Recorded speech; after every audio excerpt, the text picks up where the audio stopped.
UFO proof here. Well, I put out a video yesterday for the Phoenix Lights, and it was doing really good, so I'm proud of that. I had a subscriber of mine, Gareth Stewart, asked me to look at another video, so give my opinion on it. All right, I can do that. Let's see here. So he's asking about. He says, "Hey man, would like to hear your thoughts on NASA tether incident. I don't know much about photography, but I assume you know more. It's always fascinated me. Aliens. Fuck yeah." He didn't say fuck yeah, I just kind of threw that in there, but he was thinking it. I could tell. Alright, so we're going to check this out. Does anyone here know what the tether incident is? Not you, shut up. Alright, so this is the tether incident from, obviously, as you can see, 96, a long time ago. So what it is they're launching it's kind of like a satellite with a cable attached to it. But what's really important is not the top piece, it's actually the cable. So the cable runs through the ionosphere. One part of it goes through the ionosphere, the other part goes through the magnetosphere. When they do that, and the friction between them creates a huge electrical charge. Then they use that power to power the ISS. So they wouldn't need to refuel it and bring back any more propellants back and forth from Earth and save a shitload of fucking money. So this was going to be their big plan, their big money saver. Well, it fucking broke. Okay? It broke right apart, and, they were all like, fucking shit, oh, god damn it, Jim, we lost the fucking tether. Here we go. Okay, this thing's about to pop.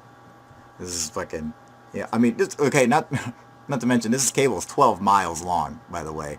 So when it broke, they were like, fuck, oh my god, who can we blame this on?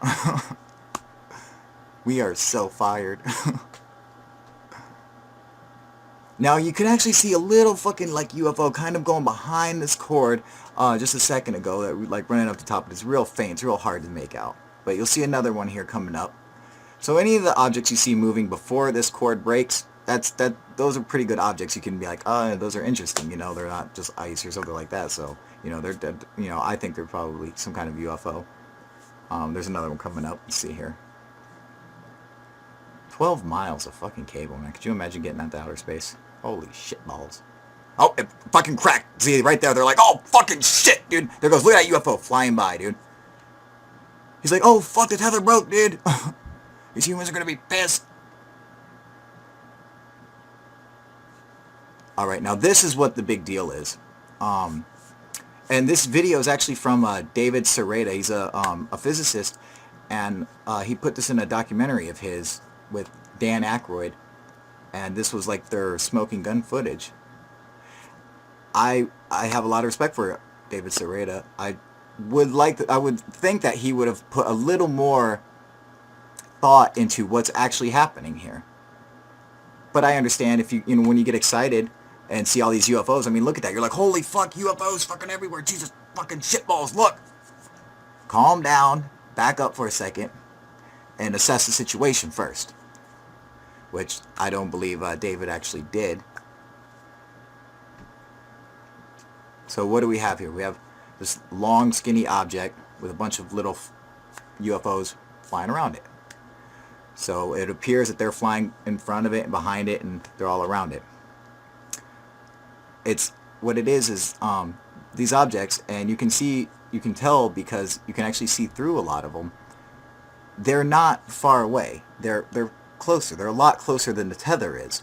In fact, the tether is actually, at this point, the tether is 70 miles away from the ISS. While they're filming it, it is 70 miles away. Now, these objects are in front of it, and some of them are so much closer that they're like, you're seeing through it, like kind of like X-ray, What are they? Pieces of propellant and ice that came off of the tether when it snapped, and it brought the pieces with it, and they're just hitting, reflections of light and stuff. That's what most of it is. Are there UFOs in this footage? Yes, there are. But you have to know how to see them. Now, this is where David Sereda messed up. You see this object right here? He says that, okay, comparatively speaking, we know the cord is 12 miles long.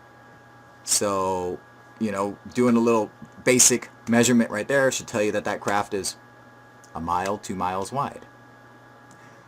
Makes sense if you don't know what you're dealing with. You know, David apparently did not consider the fact that we already know how wide the tether is. It's only a couple inches wide. So it's 12 miles long, but it looks really wide. So it could be a mile wide is what it looks like. It's not that wide. It's because of its function. It gathers power, gathers static energy, and it is actually full of that energy. In fact, that's what broke it. That's what caused it to break. They didn't anticipate how much energy was going to get absorbed by this, and it caused it to fracture and split apart. And so it just, it's like it released itself. And so that's that like weird glow you're seeing off of it. Whether you could actually see it out in outer space glowing, I doubt it. I don't know. But it's the camera picking it up. It's a full spectrum camera, and has infrared and everything. So one thing that I think kind of made David Sereda like lean towards this being UFOs is because when you look at these objects, they appear to be like these little discs with holes in them, kind of like a CD or something. And he compared them to the Dropa stones, which if you're an ancient astronaut theorist like myself, you'll know about the Dropa stones. They're these oriental stone discs. However, this I don't believe is the case. These objects are clearly ice. They're not doing anything out of the usual. They should absolutely be there. All right, you guys. So there you go. That's your answer for that. So you got at least 2 or 3 UFOs in that video, but the rest, don't shit your pants over. It's not too big of a deal. Because I was totally fooled by that video at first. So just so everyone knows, UFO proof is not perfect. I fucked up for years. That's how you get to understand what you're looking at or whatever. So one more thing before I go, though. This is really, really fucking cool. I don't know how many people in the UFO community know about this yet. So if you don't know, let anyone else who's in the community that you're friends with, let them know, okay? There is a expansion on the Drake equation, and it is fantastic. Basically, they took Frank's questions and they rephrased them and repurposed them so that way we know the variables of it. So like before, we didn't know how long a species would arise and then gain technological society and then of course go extinct. We didn't know how long that lasted because we're still alive. So there's variables we weren't able to actually determine the outcomes of.